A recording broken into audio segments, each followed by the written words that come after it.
Primeiramente, boa tarde, né?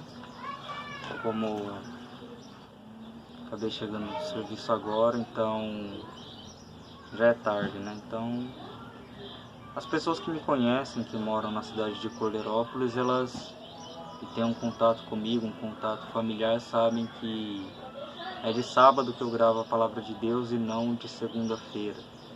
É algo bem comum, porque eu senti no meu coração, enquanto trabalhava, de ministrar essa mensagem importantíssima para os irmãos. O nome da mensagem, que leva também o nome do vídeo, é autopiedade, ou a autopiedade, a inimiga número 1 da cruz de Cristo.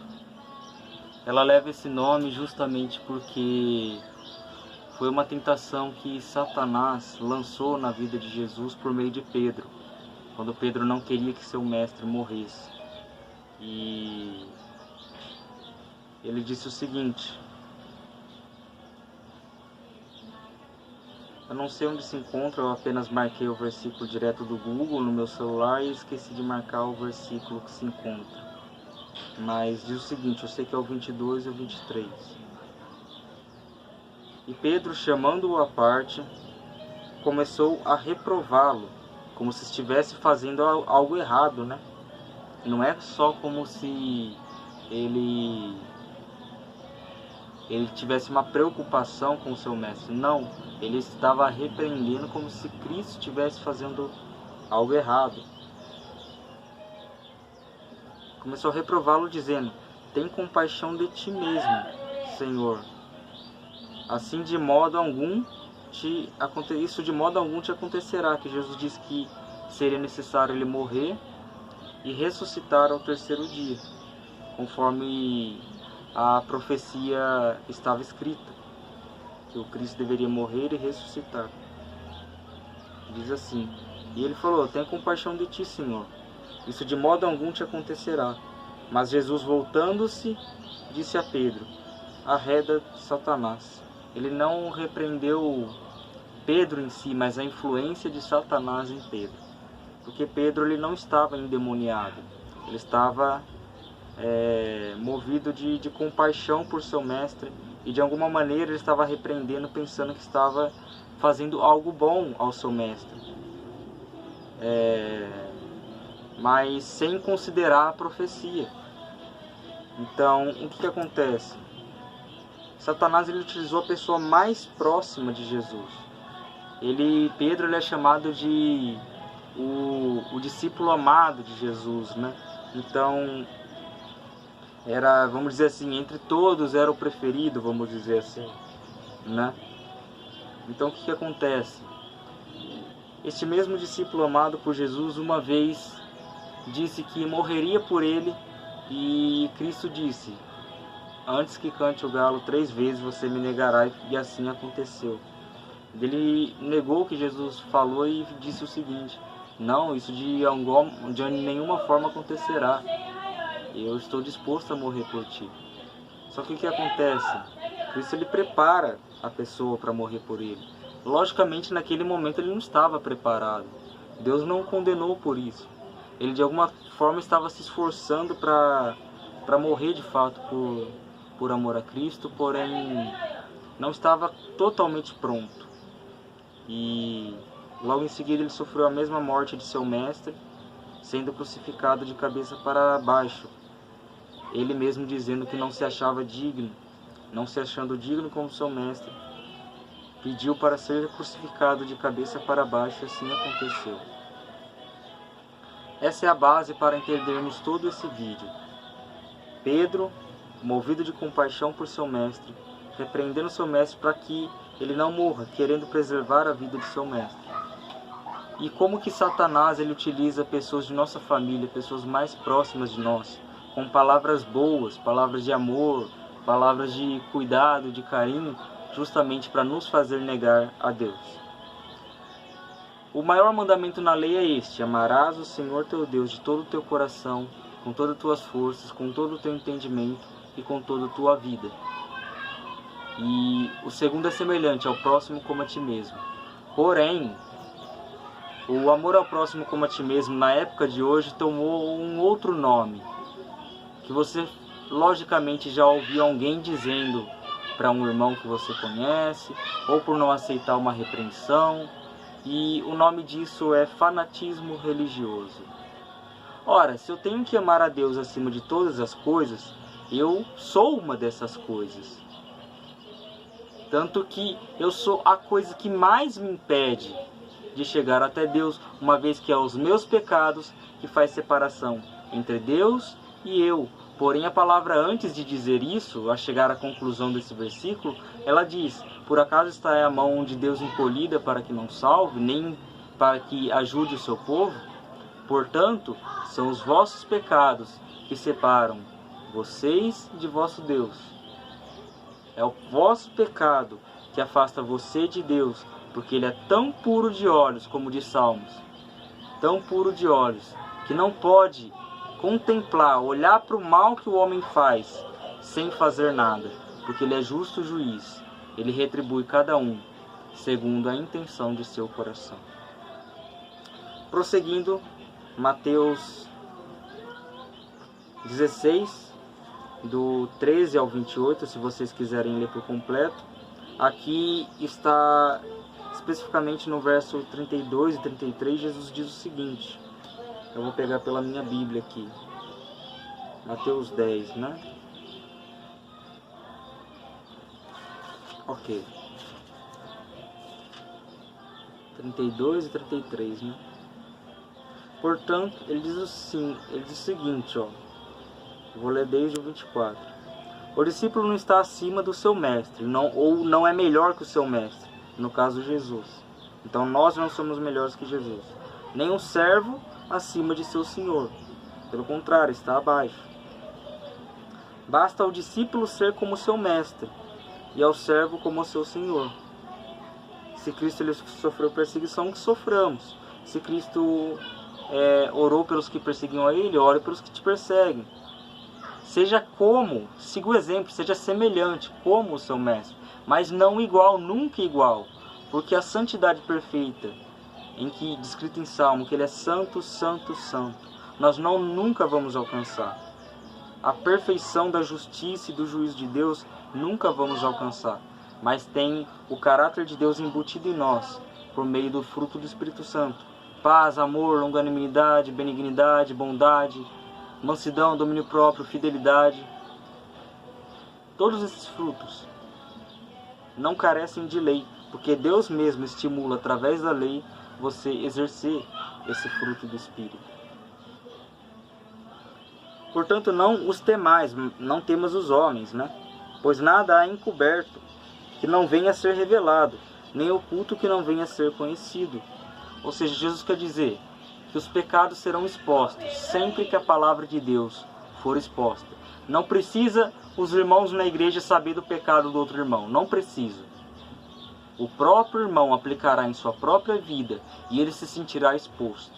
Quer dizer que não foi exposto o pecado dele? Não. Ele só não quis contar para ninguém, para não morrer de vergonha, só isso. Porém, foi exposto o pecado dele, justamente para que ele se arrependa e seja salvo. O que vos digo às escuras, ou seja, em casa, em lugares secretos, dizei-o à plena luz, ou seja, na igreja, em lugares públicos. E o que se vos diz ao ouvido, clamai-o dos eirados. O que eu digo no ouvido de vocês, vocês proclamem no terraço de vossa casa, né, nos eirados, né, em todo lugar, pelo caminho, proclame o que Deus falou para você falar. Ele diz, não temam os que matam o corpo, e não podem matar a alma, ou condenar a alma. Temei antes aquele que pode fazer perecer no inferno, tanto a alma quanto o corpo, que é Deus. Tenham medo apenas de Deus, dos homens não. Não se vendem 2 pardais por um aze, que era a moeda da época, né? E nenhum deles cairá em terra sem a permissão de vosso Pai. E quanto a vós outros, todos os fios de vossa cabeça estão contados. Ou seja, nos mínimos detalhes Deus cuida de nós, é isso que Ele quer dizer. Até o fio de vossa cabeça estão contados. Não temas, pois, não tenha medo dos homens. Bem mais vales vocês do que muitos pássaros, muitos pardais. Portanto, todo aquele que me confessar diante dos homens, não é só uma confissão pela palavra, não é só você dizer eu sou cristão, não. O que define o cristão é sua prática. Então confesse e viva de tal maneira o que você confesse, que brilhe a sua luz de tal modo que os homens vejam suas boas obras e que no final não atraia a glória para si, mas para Deus, porque Deus não divide sua glória com ninguém. João 3,16, João 3,21 vai estar escrito isso. Quem pratica a verdade aproxima-se da luz de Cristo, a fim de que as suas obras sejam manifestas, porque são feitas segundo a vontade de Deus. Ou seja, ele não diz aquele que pratica o amor, porque se o seu amor não estiver fundamentado na verdade que é Cristo, será um amor falso, será uma obra inútil, um trapo de imundície, como a palavra de Deus diz, que as nossas obras, as obras de nossas mãos, não passam de trapos de imundície para Deus. Por isso que ele não recebe as palavras de um adúltero, por isso que ele não recebe a oração de um adúltero, e aí ele ora e não é respondido, porque ele não abre mão, não abandona o adultério, como está escrito em Malaquias 1. Se vocês lerem o capítulo completo de Malaquias 1 ou Malaquias 2, ele vai falar sobre o adúltero e que suas ações, as suas orações não são respondidas porque permanecem no adultério. E que nunca serão respondidas se permanecerem assim. Então o que acontece? Diz o seguinte também: mas aquele que me negar diante dos homens, ou seja, dizer que é de Cristo, mas quando os homens começam a falar, você vai morrer então, nós vai matar você, nós vai perseguir você, ele começa a recuar. Esse não é cristão. Ainda não se tornou cristão. Como no caso de Pedro, né? Cristão fundamentado na verdade, com raízes profundas, né? Ou seja, ainda não criou raízes no coração dele ainda, a palavra. Mas porém ele tem a palavra semeada, porém ainda não formou raízes. Também eu o negarei diante do meu Pai que está nos céus. O que ele está querendo dizer? Se você viver a vida negando a Cristo, em iniquidade, que é a anomia da lei, você esquecer da prática do amor ao próximo, esquecer de ir para a igreja, esquecer dos irmãos, de tudo, só para viver no pecado, sem considerar voltar. Sem considerar voltar para o resto da sua vida. Isso é iniquidade. E é uma doença da alma, é uma enfermidade da alma, que foi curada na cruz, por meio de Cristo. Quando Cristo nos venceu, quando Cristo venceu os nossos pecados, Ele nos venceu e venceu a nossa carne. Por isso, por meio do Espírito dele, temos poder para vencer a carne. Diz o seguinte também, Lucas 9, 23. Vamos lá. Lucas 9, 23. Ok, 9, 23. Jesus dizia a todos: se alguém quer vir após mim, a si mesmo se negue, negue a vontade de sua carne. Se a vontade sua não é morrer por Cristo, então morra por Cristo. Se a vontade sua não é ir para a igreja, então vá para a igreja. E de todo o coração louve a Deus. E se a vontade sua é não ir para o serviço, vá para o serviço. Se a vontade sua é assassinar alguém, não assassine. Entendeu? Refreie sua ação. Clame a Deus. Se a vontade sua é adulterar, não adultere. Antes seja fiel, permaneça fiel. É isso que está querendo dizer com negar a si mesmo. E quando ele fala de amar acima de todas as coisas, a coisa principal que nos afasta de Deus é os nossos próprios pecados. Então nós somos a coisa mais principal, o mais principal que nos afasta de Deus. O mundo nem tanto, porém os nossos pecados que está em nós, no nosso coração carnal, é o que sempre nos afasta de Deus. Ele diz: e tome diariamente sua cruz. Ou seja, não negue-se a sofrer qualquer dano pelo Evangelho, mesmo que esse dano seja a morte. E siga-me, viva de tal maneira como eu vivi. Deuteronômio 6, 4 e 5, que diz o seguinte: Ouve, Israel, o Senhor nosso Deus é o único Senhor. Amará, pois, o Senhor de todo o teu coração, de toda a tua alma e com todas as tuas forças. Esse é o maior mandamento, amor a Deus acima de todas as coisas. Ninguém vos engane com palavras destituídas ou vazias de sabedoria, ou seja, palavras nécias, porque é justamente devido a este comportamento que a ira de Deus vem sobre os filhos da desobediência. A iniquidade não passa de uma profunda desobediência a Deus e a permanência, a constância nela. Então o que acontece? A ira de Deus vem sobre toda a humanidade por conta da rebeldia, por conta da desobediência. Então a desobediência é o pecado original. E também a cobiça que surgiu, vendo Eva que era cobiçoso para alcançar a sabedoria. A cobiça foi um dos primeiros pecados. A desobediência foi o primeiro, mas juntamente com o primeiro já veio o segundo maior pecado, a cobiça. Porque sempre quando você deseja pecar, você peca. Sempre quando você tem a intenção de pecar, você peca. Por isso que a cobiça está presente em todos os pecados. Por isso que fala, não cobiçarás o carro do teu próximo, nem a mulher do teu próximo, nem nada do teu próximo. Compreende? Porque a cobiça é o que gera o pecado.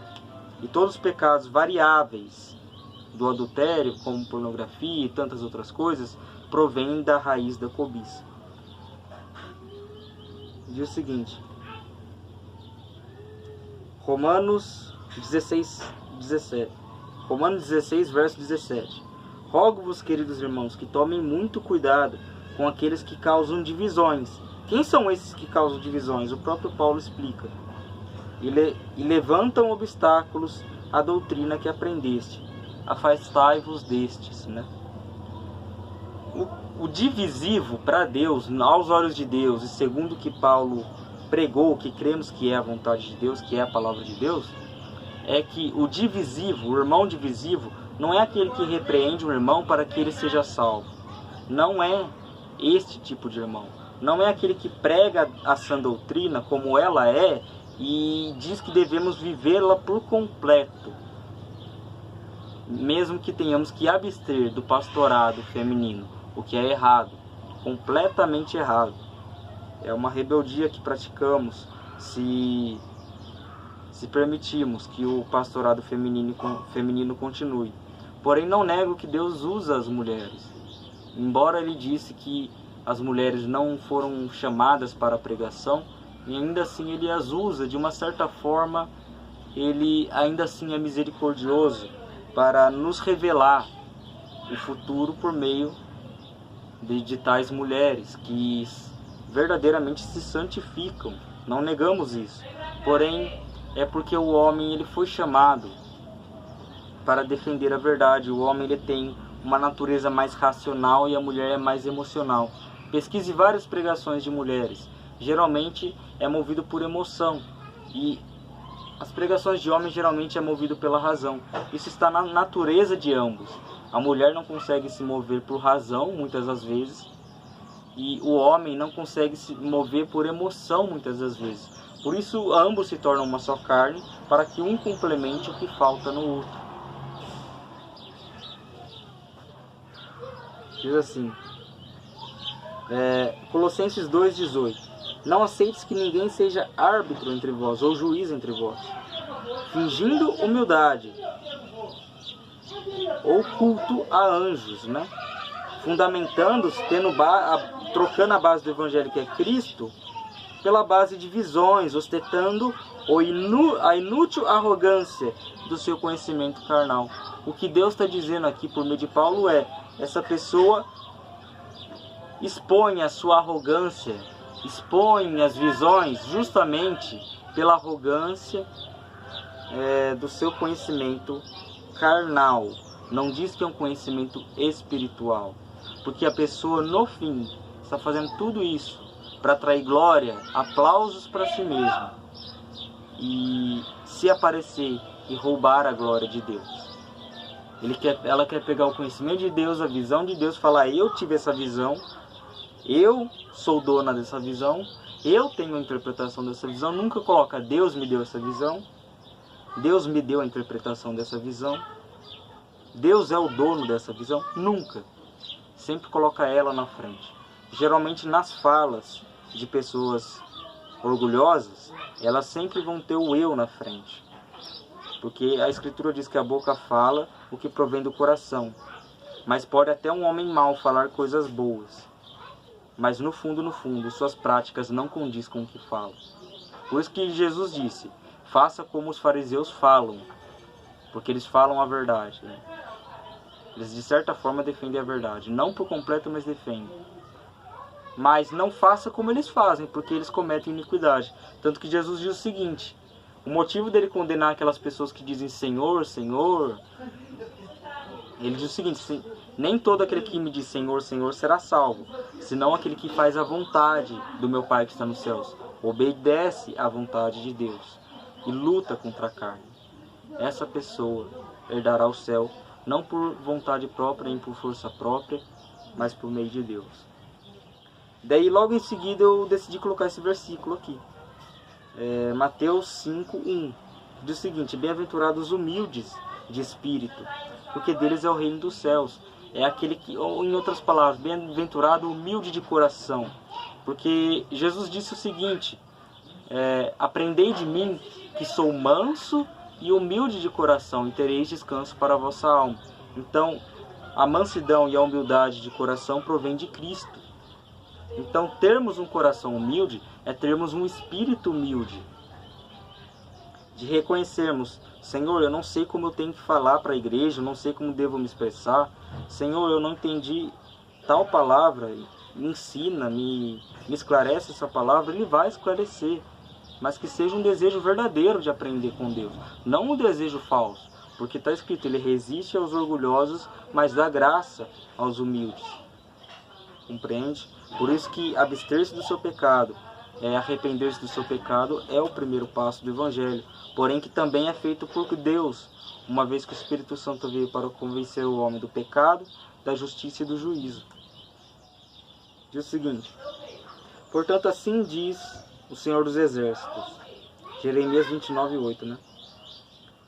O Deus de Israel, não vos deixeis enganar pelos profetas e adivinhos que habitam entre vós, nem deis atenção aos sonhos que vós mesmos os estimulam a ter. Porque vocês querem alimentar o seu lado carnal, vocês querem riquezas, vocês querem uma esposa, vocês querem que a sua vida vá bem, vocês querem uma cruz de papelão, porque vocês não querem uma cruz de madeira, porque é muito difícil de carregar.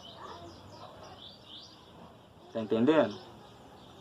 Isso de papelão é até mais difícil, às vezes vocês querem de isopor. Uma cruz de pena, talvez, uma cruz de vento, talvez vocês queiram, ou talvez vocês nem queiram cruz.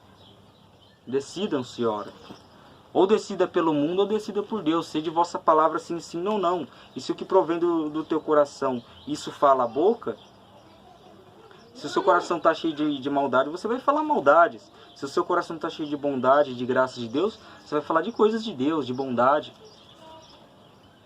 Tá compreendendo? Então o que acontece?